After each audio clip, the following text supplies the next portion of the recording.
بسم اللہ الرحمن الرحیم۔ دجال جلد دوم۔ پچھلی ویڈیو میں دجالی ریاست کو مضبوط کرنے والی 5 قوتوں کے بارے میں تذکرہ ہوا، جن میں سے ایک جادو تھا۔ اب number 2، MK ultra. Montreal Canada کا ایک مشہور شہر ہے۔ اس کے وسط میں ایک پارک ہے۔ باہر سے یہ بے آباد اور ویران نظر آتا ہے۔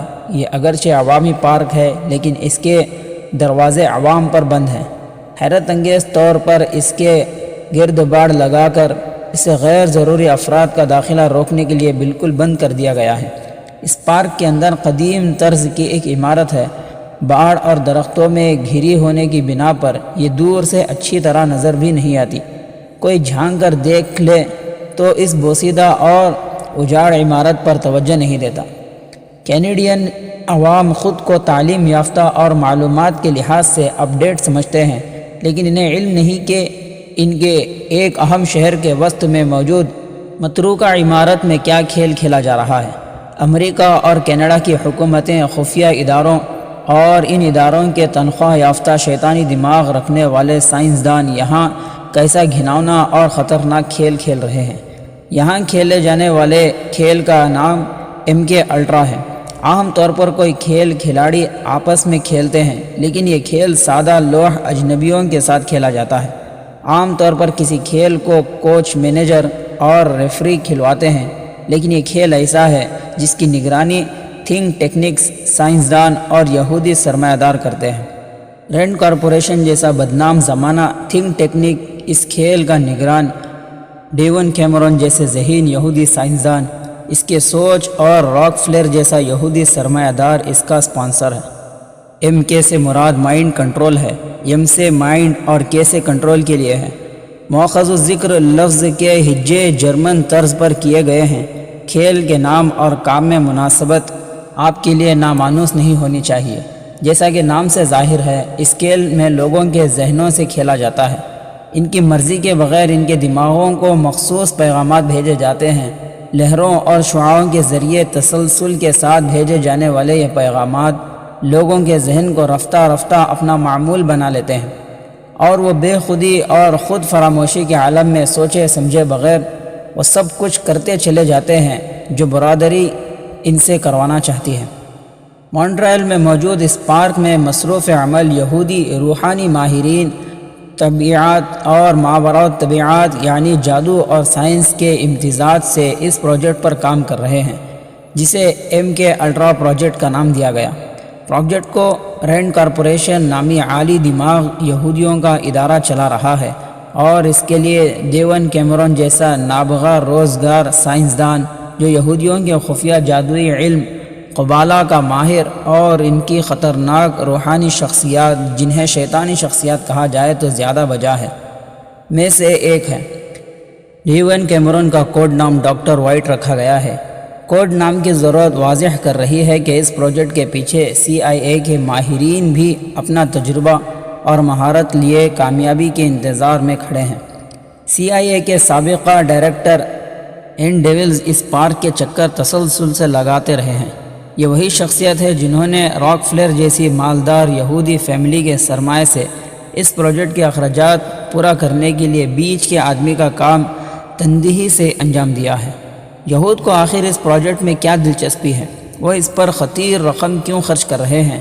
اس طرف جانے سے پہلے بہتر ہوگا ہم سمجھ لیں کہ اس پروجیکٹ میں کس قسم کی ٹیکنالوجی استعمال ہو رہی ہے۔ آج کل کے تعلیم یافتہ لوگوں کی اکثریت دنیا کی تازہ ترین ایجادات سے آگاہ ہے۔ اسے اپنی معلومات کا زعم ہے، لیکن MK الٹرا میں انسانی ذہن کو مسخر کر کے اپنا تابعدار بلکہ غلام بنانے کے لیے کس طرح کام کیا جا رہا ہے، اس سے دنیا کے تعلیم یافتہ حضرات کی اکثریت آگاہ نہیں، جبکہ یہ آگاہی آج کے دور کے انسانوں کے لیے نہایت ضروری ہے، خصوصاً ان انسانوں کے لیے جو مسلمان کی موجودہ بے حسی کا راز جاننا چاہتے ہیں۔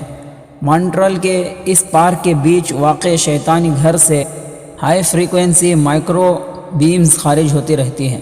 یہ اپنے ہدف کو ٹرانس میں لا کر اس کے لاشعور کو گرفت میں لے لیتی ہیں، اور اس کا لاشعور اس کے شعور کو وہ پیغامات ٹرانسفر کرتا ہے جو یہاں بیٹھے شیطان نما انسان فرد یا افراد کے ذہنوں میں منتقل کر رہے ہوتے ہیں۔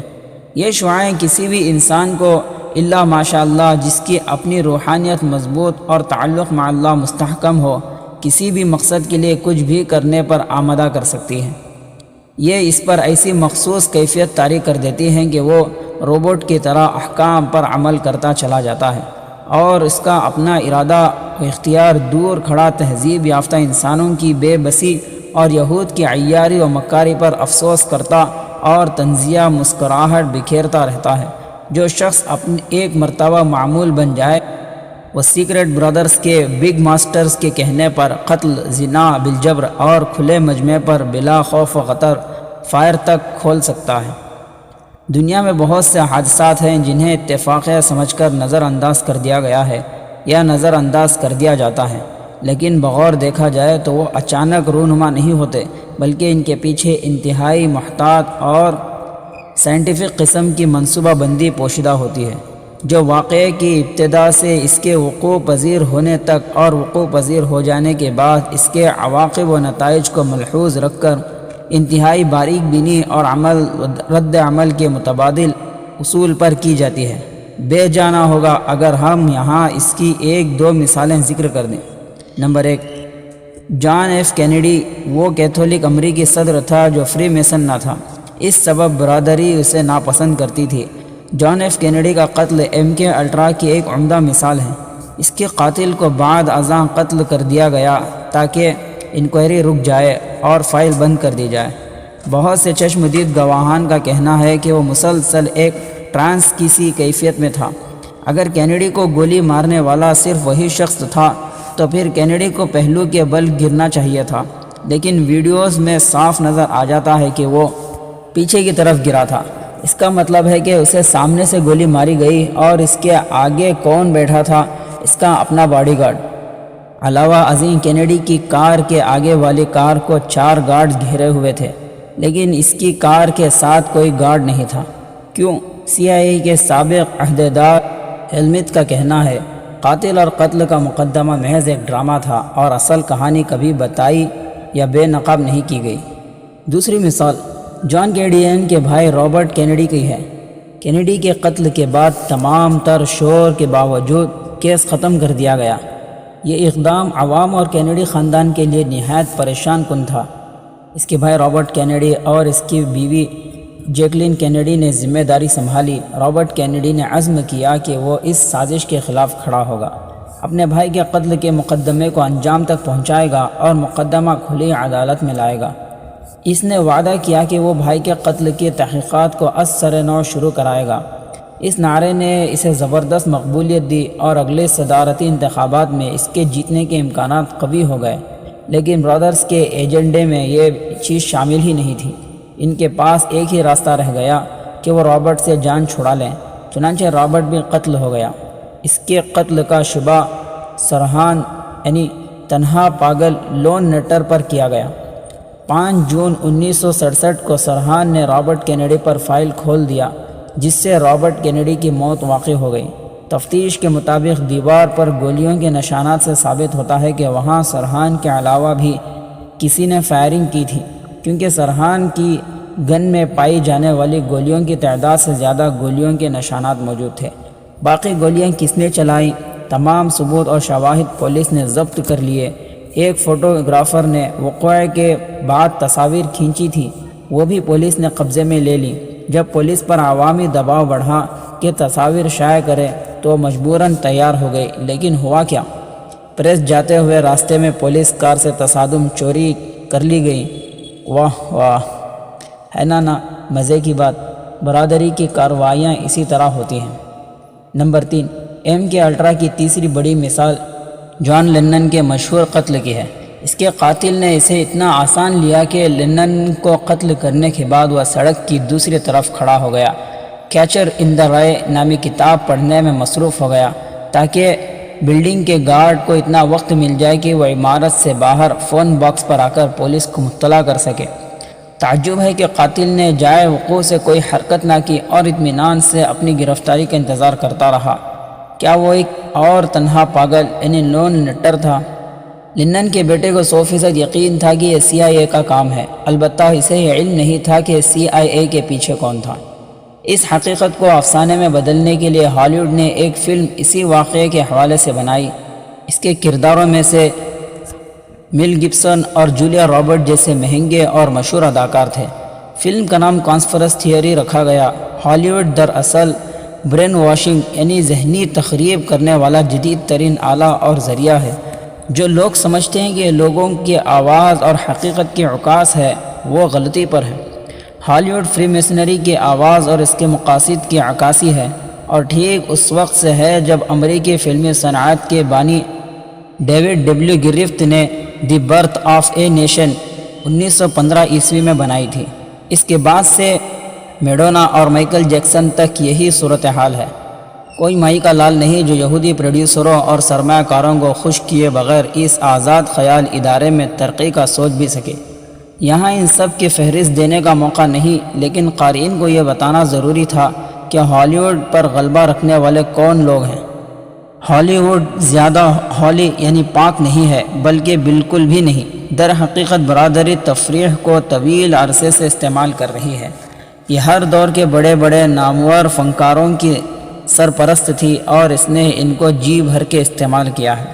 آگے چل کر انشاءاللہ ہم بتائیں گے کہ اسکرین اور موسیقی کو کس طرح سے برادرز اپنے مقصد کے لیے استعمال کر رہی ہیں۔ یہ تو چند مثالیں تھیں۔ حقیقت یہ ہے کہ امریکہ اور کینیڈا کی حکومتوں کی سرکاری سرپرستی میں رواں دواں اس پروجیکٹ نے جو گل کھلائے ہیں، انہیں منظر عام پر لایا جائے تو بھونچال آ جائے گا۔ اس طرح کی معلومات کو یہودی منصوبہ ساز اور امریکی فوج و خفیہ ادارے سختی کے ساتھ چھپا رہے ہیں۔ وہی فوج جو دنیا میں امن کی دعوے دار ہے، وہ اسرائیل میں دنیا کی سب سے بڑی بد امنی پر لوگوں کے جذبات مشتعل نہ ہونے دینے کے لیے اسی پروجیکٹ پر جادوگر سائنسدانوں کے ذریعے دنیا والوں کے اذہان کو طلسم میں جکڑنے کی سر توڑ کوشش کر رہی ہے۔ آپ کو یقین نہ آئے، لیکن کلنٹن، جی ہاں، سابق کامیاب ترین امریکی صدر نے 1995 میں ایک کھلی کانفرنس میں تسلیم کیا تھا کہ امریکی حکومت لوگوں کے علم میں لائے بغیر ذہنوں پر کنٹرول کرنے اور دیگر غیر اخلاقی تجربات میں گزشتہ 50 برس سے مصروف ہے، یعنی گزشتہ 50 سالوں سے اس میں مصروف ہے۔ کلنٹن کا کہنا تھا کہ وہ اس پر شرمندہ ہیں۔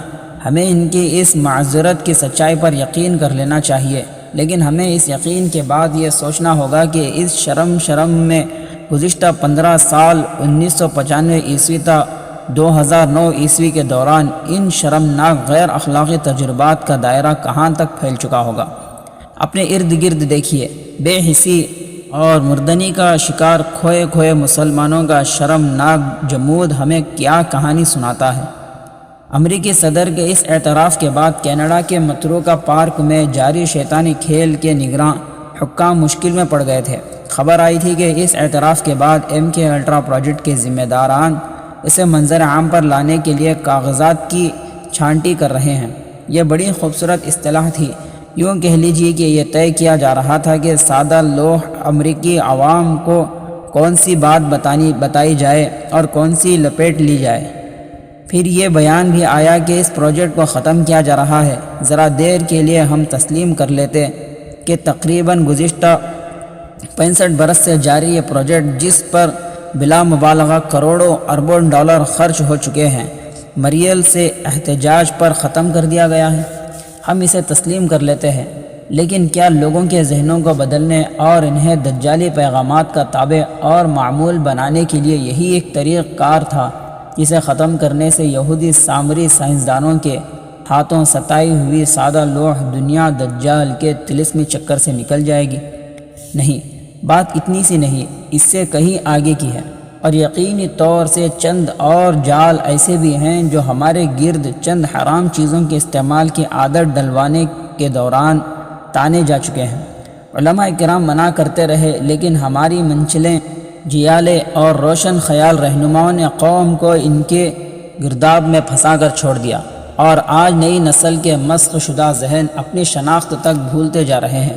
آئیے دیکھتے ہیں سامری جادوگری کے اور کون سی سفلی طلسمی پھندے ایسے ہیں جن میں ہم اپنے ہاتھوں اپنے آپ کو، اپنی اگلی نسل کو جھونک رہے ہیں، اور علماء مشائخ کے منع کرنے کے باوجود چند مخصوص گناہوں کا نشہ ہمیں یہود کے شکنجے میں ایسا پھنساتا جا رہا ہے کہ اگر اب بھی توبہ نہ کی تو عن قریب وہ وقت آ جائے گا جب اس جال سے نکلنے کے لیے ہم جتنا پھڑکیں گے وہ کھال کے اتنا ہی اندر اترتا چلا جائے گا۔ اللہم احفظنا من